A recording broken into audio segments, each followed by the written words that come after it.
We are beset by demons. Milarepa wants us to have tea with them. Chogyam Trungpa says we should thank them. Now, Trungpa was also a Tibetan Buddhist, much more recently than the Saint Milarepa. Trungpa died in 1987, and one of his gifts to us was a collection of lessons about the Atisha slogans, which are these pithy statements meant to guide Buddhist students as they pursue the path of loving kindness. Now, the essence of Trungpa's lesson on this particular point can be summed up in a short phrase. It is, in fact, one of the slogans. Be grateful to everyone and everything, especially to the things, to the people that challenge you. Now, at one level, that's not a terribly hard lesson to grasp. I mean, most of us can get behind the idea that a bit of a challenge, a little adversity, a good debating partner, that helps make us better at whatever we are trying to do. I mean, when I, years ago, was training for marathons, running up hills was unpleasant and hard. But I also knew that it would make that race day go so much better. So yeah, okay, I can be grateful for that. But that isn't really the point that Trungpa and Atisha centuries ago, that isn't the point they were trying to make, because that's the easy point.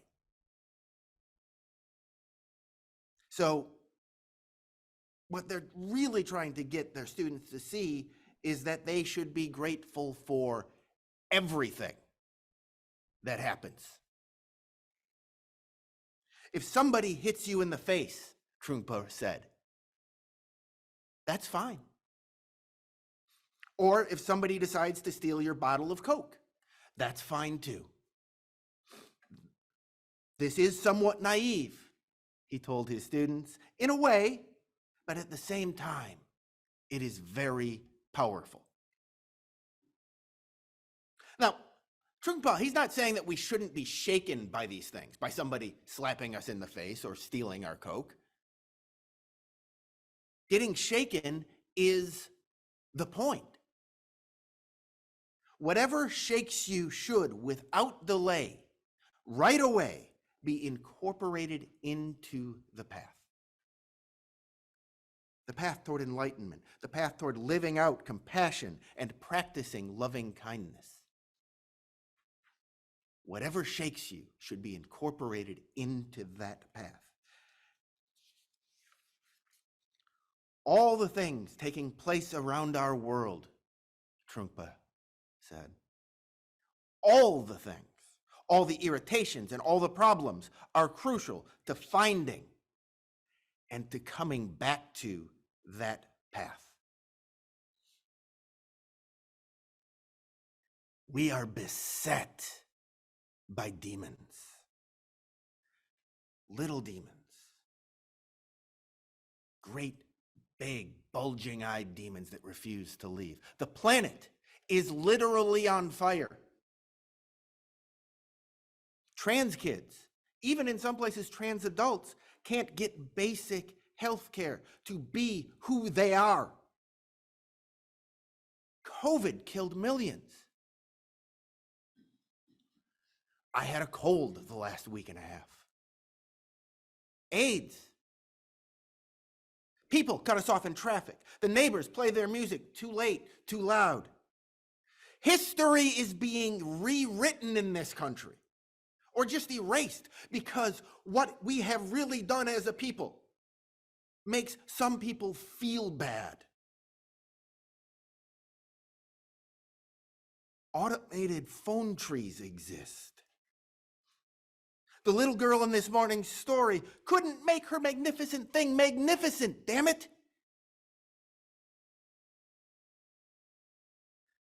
People are dying in schools and temples and grocery stores. This week, the Justice Department reminded us that George Floyd was murdered on the streets of our city.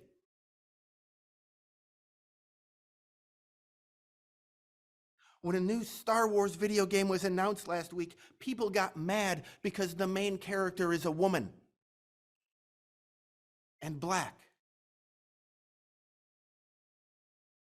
We are beset by demons. And the Buddhist teaching is to welcome them, to thank them even, because they will help us see the world more honestly, to see each other more honestly, and to see ourselves more honestly. To treat people, all people, with kindness. And Anne Lamott says, well, that is very nice. See, I picked up Anne Lamott's book right after I was reading Trungpa. And as I read her chapter on hate and read about her working through the problem of hate, I started to picture Lamotte and Trungpa in a kind of dialogue, a conversation. Trungpa talking about gratitude for the world's problems, and Lamotte saying sure, but struggling to find a way to make that fit the real world. And so in that dialogue, Amy is going to read snippets from that chapter from Anne Lamott, interspersed with what I think Trungpa's responses might have been. He's been dead 30 years. He can't argue with me. When I finally got to the point that I couldn't take it anymore, I decided to put down my weapons briefly. Or maybe I would end up on the winning side, calmer, or at least less deranged. So, as is my habit, I asked God for help with the mess of me. God immediately sent in two people. The first was Martin Luther King, quoted on Twitter, that hate cannot drive out hate, only love can. Well, that sucks. That does suck, I imagine Trungpa saying. Enthusiastically nodding. That's the point. Those of us who want to be on the path of enlightenment or compassion, and if you don't want to be on that path, you probably aren't going to be interested in the rest of this sermon. Those of us who want to be on the path of enlightenment and compassion, we need to be reminded every now and then that sometimes in our heart of hearts, we feel like being called to answer hate with love sucks. Why should we have to do it? They aren't. The demons that beset us are reminders. There's a saying, and I don't know where it came from, it's anonymous, but between the stimulus and the response is where the choice happens. That is where the demons in us live.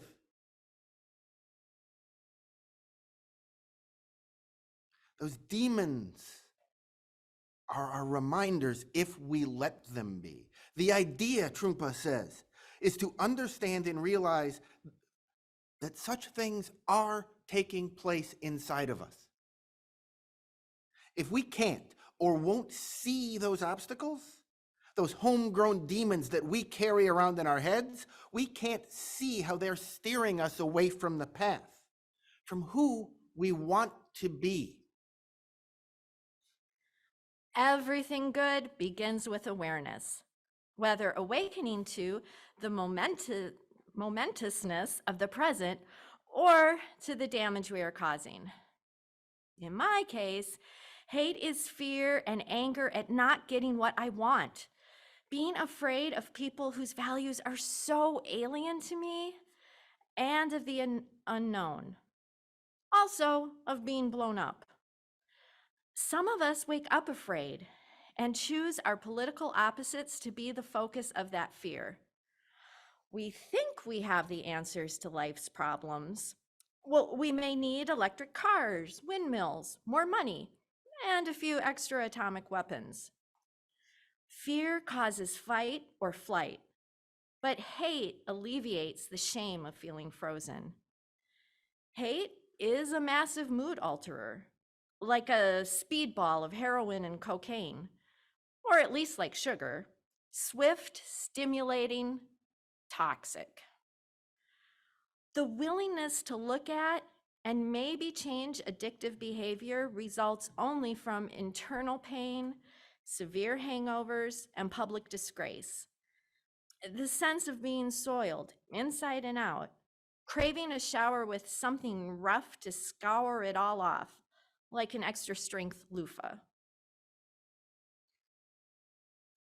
Right, says Trungpa. But that extra strength scrub down, this isn't self-flagellation. In fact, he specifically says it is not like Catholic guilt.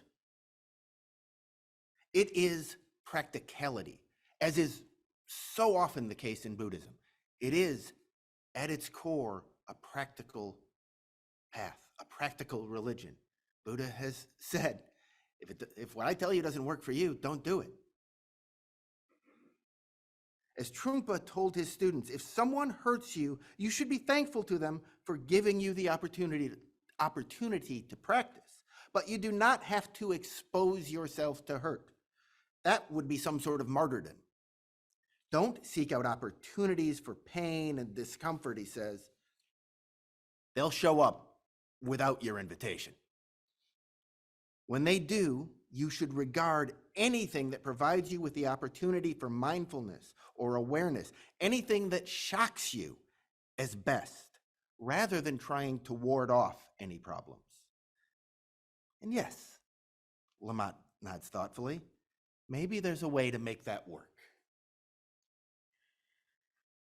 Something that helps is to look at adversaries as people who are helping you do a kind of emotional weight training, not a list for your character. They may have been assigned to you to annoy or exhaust you. They are actually caseworkers.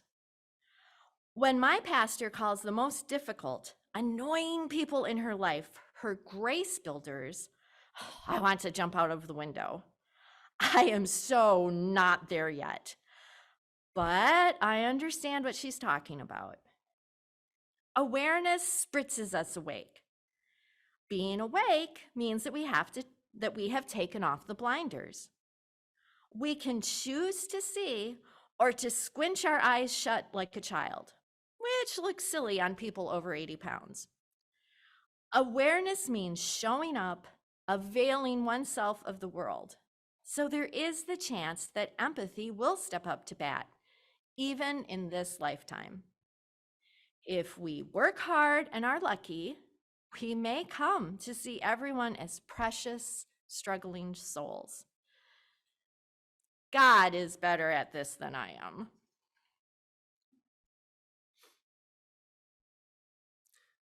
Maybe God is better at it. Maybe not. Trungpa, I suspect, would say there's not much point in getting lost on that unanswerable question.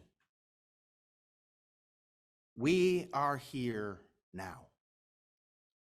We can choose to follow the right path, and we can gratefully accept the reminders that in our human imperfection, we'll wander off that path sometimes. Maybe a lot of times. Now, this awareness, this welcoming of the demons, this thanking of the demons, this isn't ignoring the world. It is not ignoring the world's problems or all of those demons out there. It is to see the world, seeing ourselves in it, and holding a sort of delight, a gratitude for being reminded that there is a person who we want to be, that we can be, a role that we want to play in constantly rebuilding and reshaping this ever-breaking world that we share. Being thankful for the reminder that we have strayed from the path and that we can find our way back.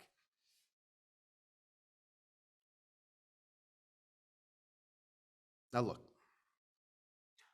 I am fully aware that for me, a middle-aged, upper middle class, cis, straight, white guy, to stand up here and preach about the power of gratitude for the bad things that happen is not without a certain level of cockiness. I mean, realistically, not that many truly bad things have happened to me. Now, that doesn't mean demons don't pop up in my head. When something irritates me or hurts me, I mean, I own computers. And if I can ever reach the point where I don't lose my mind when a computer doesn't do what I think it's supposed to, I will be well down the path. I am not optimistic for this particular lifetime.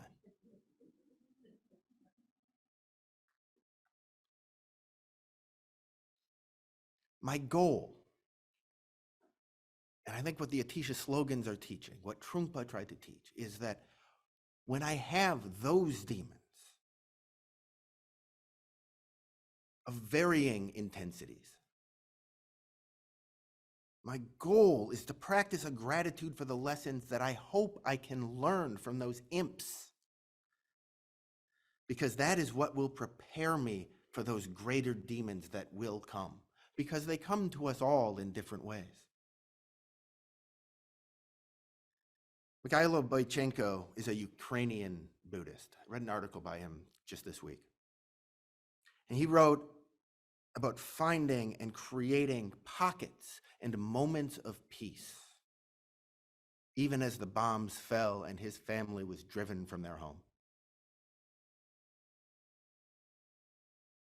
The moments of peace I experienced, he said, were possible only because I had practiced peace before. That is the lesson. We will have demons. Practice peace with them. Get better at it. Get stronger at it. Because the world needs us, needs more and more people to embrace loving kindness, to follow that path, whatever it looks like to you. So look to your demons and say, from you I receive, to you I give. Together we share, and from this we live. And now, let's give the last word in this dialogue to Anne Lamott. No one can take this hatred off me. I have to surrender it every time I become aware of it. This will not go well, I know. But I don't want my life's ending to be that I was toxic and self-righteous. And I don't know if my last day here will be next Thursday or in 20 years. Whenever that day comes, I want to be living, insofar as possible, in the Wendell Berry words, be joyful, though you have considered all the facts. Be joyful, though you have considered all the facts. Amen, and so may it be.